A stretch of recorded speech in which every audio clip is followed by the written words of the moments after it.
짠짜잔! 예수님이 태어나셨다. 누가복음 1에서 2장.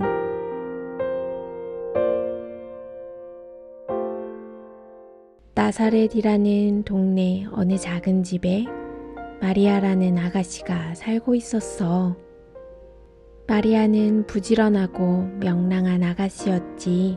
그리고 그 동네에는 요셉이라는 목수 청년이 살고 있었는데 이 두 사람은 결혼하기로 약속한 사이였단다. 요셉과 마리아는 가난했어. 나사렛 동네의 작은 집에 사는 것만 봐도 부자가 아니라는 것쯤은 알 수 있겠지. 그런데 이 두 사람은 원래 궁전에 살아야 할 귀한 사람들이었단다.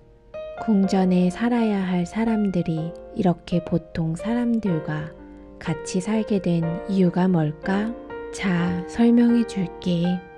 요셉과 마리아는 다윗 왕의 후손이야.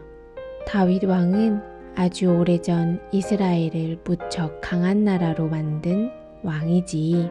그러니까 다윗 왕의 후손인 요셉은 왕자이고 마리아는 공주인 셈이야. 그런데 세월이 많이 흐르면서 다윗 왕의 후손들은 더 이상 이스라엘을 다스리지도 않고 궁전에서도 살지 않게 되었어. 그냥 보통 사람들의 집에 살게 되었지. 다윗 왕의 후손들이 이스라엘을 다스리지 않는다면 도대체 누가 이스라엘을 다스리고 있었을까? 아주 먼 곳에 사는 어떤 황제가 이스라엘을 다스리고 있었어. 그 황제는 군대를 보내 이스라엘을 다스렸단다. 군인들이 나라를 다스린다고? 어휴, 무섭지. 이스라엘 사람들은 얼마나 무서웠을까? 어느 날 마리아가 집에서 즐겁게 일을 하고 있을 때였어. 일하는 마리아 앞에 소리도 없이 천사가 나타났단다. 갑자기 천사가 나타났으니 마리아가 얼마나 놀랐겠니? 그 천사는 얼마 전 성전에 있던 사가랴에게도 나타났던 천사 가브리엘이었어. 하나님께서 이번에는 나사렛에 사는 마리아에게 천사 가브리엘을 보내신 거야. 천사가 아주 부드러운 목소리로 말했어. 놀라지 마세요, 마리아. 아주 좋은 소식을 알려주려고 왔어요. 얼마 후 당신은 아들을 낳을 것입니다. 하나님께서 그 아기에게 예수라는 이름을 지어주셨어요. 마리아가 아기를 낳는다고? 저는 아직 요셉과 결혼하지 않았어요. 그런데 어떻게 아기를 낳을 수 있나요?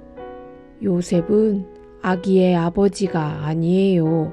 이 아기의 아버지는 하나님이십니다. 예수님은 하나님의 아들이시지요. 하나님의 아들이 세상에 태어난 것은 처음 있는 일이에요. 세상에 오시는 예수님은 모든 사람을 행복하게 만들어주시고 나중에는 왕이 되실 겁니다. 다윗 왕과는 다른 아주 특별한 왕이 되실 거예요. 이제까지 없었던 그런 왕이시랍니다. 조용히 천사의 말을 듣고 있던 마리아가 처음에는 많이 놀랐지. 하지만 곧 고맙습니다 하며 아주 공손하게 천사의 말에 대답했단다. 제가 예수님의 엄마가 될 수 있다니 참 감사합니다. 그 말을 들은 천사 가브리엘은 다시 하나님께로 돌아갔고 마리아만 혼자 남게 되었어. 얼마 후 마리아와 요셉은 결혼했어. 그런데 얼마 지나지 않아 두 사람은 멀리 여행을 떠나야 했단다. 이스라엘을 다스리는 황제가 이스라엘 땅에 얼마나 많은 사람이 살고 있는지 알고 싶어 명령을 내렸거든. 모든 사람은 오래전 자기 조상이 살던 곳으로 가라. 그곳에 가서 자기 이름을 적도록 해라. 그럼 요셉과 마리아는 어디로 가야 할까? 두 사람 모두 다윗 왕의 후손이니까 다윗 왕이 살던 곳으로 가야겠지. 다윗 왕이 태어나고 자란 베들레헴 말이야. 다윗 왕은 아주 오래전에 살았던 왕이지만 다윗 왕의 고향이 베들레헴이라는 것을 모르는 사람은 없었단다.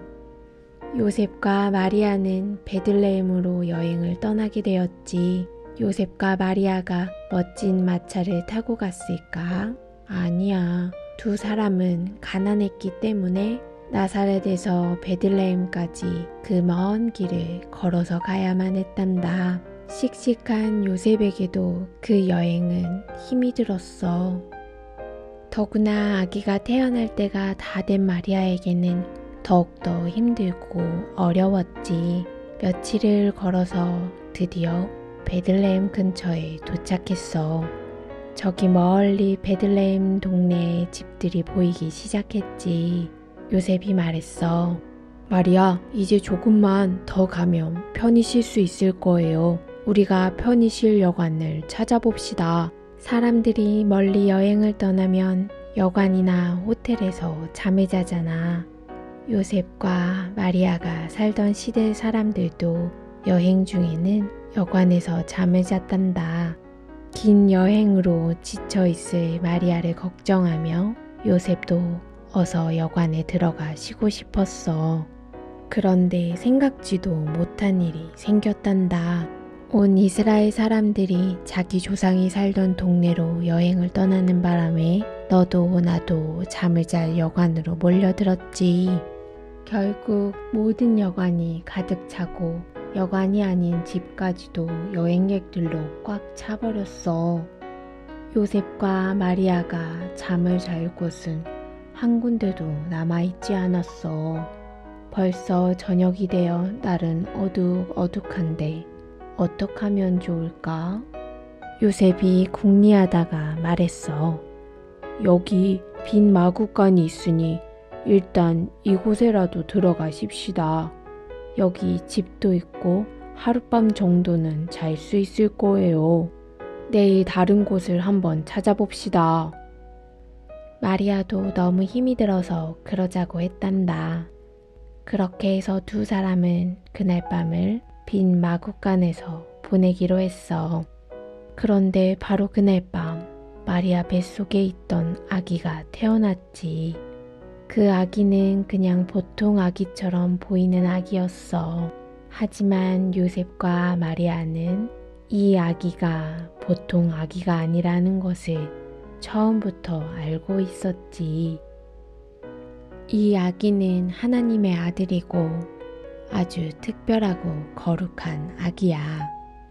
아기 이름은 어떻게 짓기로 했지? 맞아, 예수.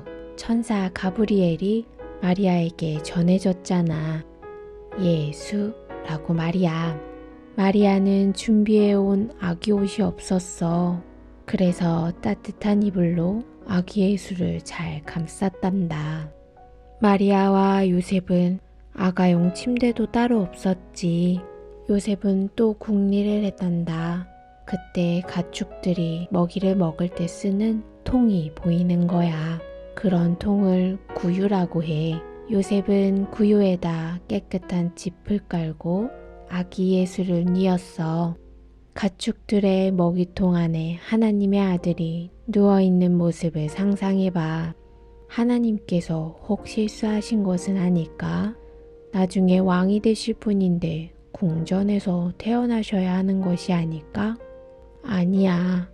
우리 생각에는 이상하지만 그것이 바로 하나님의 계획이었어. 예수님은 아주 특별한 왕이 되시기 위해서 궁전 안에 있는 멋있는 침대가 아닌 베들레헴의 마구간 구유 안에 누워 계신 거야.